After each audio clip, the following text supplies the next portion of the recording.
नमस्कार दोस्तों, stock movers में आपका स्वागत है। दोस्तों, आप हमारे चैनल पे नए हैं तो हमारे चैनल को सब्सक्राइब और बेल आइकन को हिट जरूर कर लें। आज हम बात करेंगे बजाज फाइनेंस के बारे में। इस कंपनी की बात करें तो इससे रिलेटेड मैंने पहले भी वीडियो बनाया था। उस टाइम पे आपको बेस्ट बाइंग अपॉर्चुनिटी बताया था। लगभग 20% के आसपास ये कंपनी डिस्काउंट पे अवेलेबल थी। आज भी अगर मैं बात करूँ तो उसी के आसपास ये कंपनी डिस्काउंट पे अवेलेबल है। लेकिन हाँ, मैं फिर से बोल रहा हूँ दोस्तों, ये कंपनी धीरे धीरे करके आप कह सकते हैं 6300 के आसपास, मतलब 6300 के आसपास आने के बाद धीरे धीरे करके ये स्टॉक ऊपर जा रहा है। वहीं पे अगर मैं एक फाइनेंस सेक्टर बैंक निफ्टी की बात करूँ तो उसमें अपने को प्रेशर क्रिएट हो रहा है। ऐसे में बहुत सारे ब्रोकर्स दोस्तों इस समय आप कह सकते हैं मतलब इस स्टॉक में काफ़ी बुलिश होते हुए भी दिख रहे हैं। लगभग 9000 किसी ने 40 रुपये का टारगेट दिया है, किसी ने इस स्टॉक का 8600 रुपये का टारगेट दिया। मतलब कहने का अर्थ है ये दोस्तों कि इस स्टॉक का जो टारगेट प्राइस देखने को मिल रहा है इसके करंट प्राइस से ज़्यादा ही देखने को मिल रहा है। तो उस हिसाब से मेरे पॉइंट दोस्तों आप चाहे तो बाइंग करके चल सकते हैं। मेरी तरफ से कोई भी रिकमेंडेशन नहीं रहेगा, जो भी रहेगा मैं अपने पॉइंट से बताने की कोशिश करूंगा। हम आगे बजाज फाइनेंस के ऊपर जैसा कि आप देख, सबसे पहले अगर मैं कंपनी की बात करूं तो आज के दिन इस स्टॉक में 1% के आसपास तेजी देखने को मिली। हालांकि तो 1% के ऊपर भी तेजी देखने को मिली। जैसा कि हमने रिसेंट में वीडियो बना के आपसे बताया था कि ये कंपनी अगर 6600-6700 के आसपास ट्रेड करती है तो आने वाले समय ये कंपनी 7000 के लेवल को टच करेगी और 7000 के ऊपर भी ट्रेड करेगी। हालांकि आप देख भी सकते हैं कि स्टॉक ने आज के दिन हरे निशान में ही क्लोजिंग दी है। ये सबसे पॉजिटिव साइन आप मान सकते हैं। इस स्टॉक से भी रिलेटेड दोस्तों हमने रिसेंट में कई सारे वीडियो बनाए, उसमें जो भी हमारे लेवल थे दोस्तों उसको हमने बताया था कि ये स्टॉक अगर 6000 के मतलब कि वर्स्ट कंडीशन में 6200 से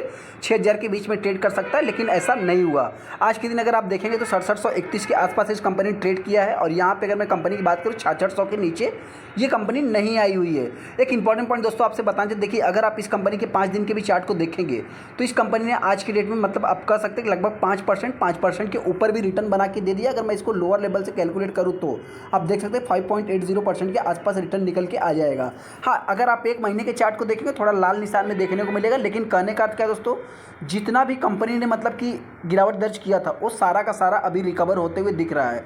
6 महीने के चार्ट को देखेंगे थोड़ा सा हो सकता है कि आपको नेगेटिव देखने को मिल जाए, लेकिन ये कि फाइनेंस सेक्टर्स तो यहाँ पे इसी टाइप की एक्टिविटीज़ होती है। हालांकि तो गुड न्यूज़ क्या है उसको भी मैं आगे कवर करूँगा, लेकिन हाँ सबसे पहले अगर आप देखेंगे साल भर में लगभग 16-17% 20% के आसपास कंपनी ने रिटर्न बना के दिया है। रिसेंट में हमने वीडियो बनाया दोस्तों कि इस स्टॉक में जो भी गिरावट देखने को मिलती है आप कह सकते हैं कि लगभग 20% के आसपास गिरने के बाद इस कंपनी में एक तेज़ी देखने को मिलती है। हालांकि आप इसको थोड़ा सा कैलकुलेट करेंगे मतलब आप कह सकते हैं कि 20-25% जो भी है, 20% तो नहीं कह सकते पूरी तरह से, लेकिन हाँ इस स्टॉक में जितनी भी गिरावट होगी दोस्तों 10% 12% उसके बाद एक रिकवरी भी देखने को मिलती है। जैसा कि इसके आप चार्ट को भी यहाँ से देख सकते हैं और ये भी चार्ट आप क्रिएट होता हुआ दिख सकते हैं। हालांकि दोस्तों यहाँ पे अगर मैं 5 साल की बात करूँ तो 5 साल में कंपनी ने लगभग 125% के ऊपर रिटर्न बना के दिया है। और एक साल से मतलब कुछ समय से आप कह सकते हैं कि ये कंपनी एक ही साइड वेज पैटर्न में चल रही है, उसी में अप्स एंड डाउन्स कर रही है, जैसा कि आप यहाँ पे देख भी सकते हैं। हालांकि दोस्तों अभी देखिए इस स्टॉक के से रिलेटेड अगर मैं कुछ गुड न्यूज़ की बात करूँ तो पहले से इस स्टॉक में गुड न्यूज़ देखने को मिलते हैं, मतलब निगेटिव बहुत ही कम। आप कह सकते हैं कि आरबीआई का ही इनके ऊपर खतरा रहता है, बाकी किसी भी अगर मैं ब्रोकर्स की बात करूँ तो उनसे रिलेटेड इस कंपनी के ऊपर कोई भी खतरा नहीं रहता है। यहाँ पे अगर मैं बीएनपी की बात करूँ तो इन्होंने लगभग इस स्टॉक का टारगेट प्राइस आप कह सकते हैं कि 9040 रुपये के आसपास रखा है। वहीं पे अगर मैं घरेलू ब्रोकर्स की बात करूं दोस्तों तो आपसे बताना चाहते हैं कि आनंद राठी ने इस स्टॉक का जो टारगेट प्राइस है लगभग उन्होंने 8630 रुपये के आसपास रखा, जो कि सबसे बड़ा पॉजिटिव मान सकते हैं। हालांकि दोस्तों अगर आप ब्रोकर्स के अकॉर्डिंग अगर आप देखेंगे तो स्टॉक ने भी ऐसा नहीं कि कुछ गलत परफॉर्मेंस किया है। यहाँ पे अगर आप देखेंगे तो 5 दिन में ये स्टॉक ऊपर ही जाता हुआ दिख रहा है। गिरावट के कुछ इसमें अभी तक कम संकेत दिख रहे हैं। देखिए दोस्तों हम न्यूज़ को बहुत ज़्यादा डीप में पढ़ने की कोशिश नहीं करेंगे, लेकिन हाँ ब्रोकर्स के अकॉर्डिंग अगर मैं बात करूँ तो उन्होंने अभी तक का मतलब देखिए कोई भी ब्रोकर्स हो गिरावट की इसमें बहुत ही कम चांस है। उन्होंने अभी तक अप साइड का ज़्यादा से ज़्यादा टारगेट दिया है करंट प्राइस से लेकर के। हाँ, एक इंपॉर्टेंट पॉइंट दोस्तों इस स्टॉक में जो सबसे बड़ा पॉजिटिव साइन है इसको आप गुड न्यूज़ में भी कंसीडर कर सकते हैं। ऐसा क्यों?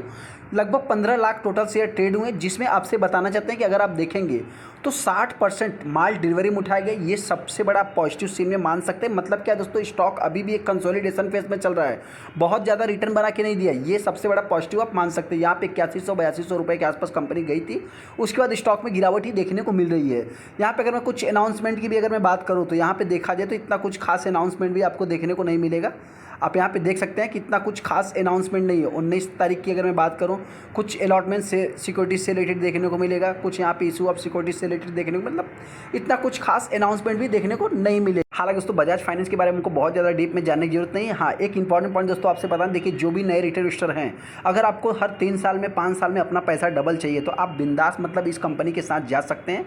एक डर था दोस्तों आपसे बता दें, देखिए जो तेज़ी के पीछे का रीजन्स है या अच्छी खबर है, आपसे बताना चाहते हैं कि इसका अगर कंपटीटर देखा जाए तो इस समय देखिए आप कह सकते हैं कि जियो फाइनेंशियल यहाँ पे सर्च ना हो, लेकिन हाँ जियो फाइनेंशियल इसका सबसे बड़ा कंपटीटर मान सकते हैं।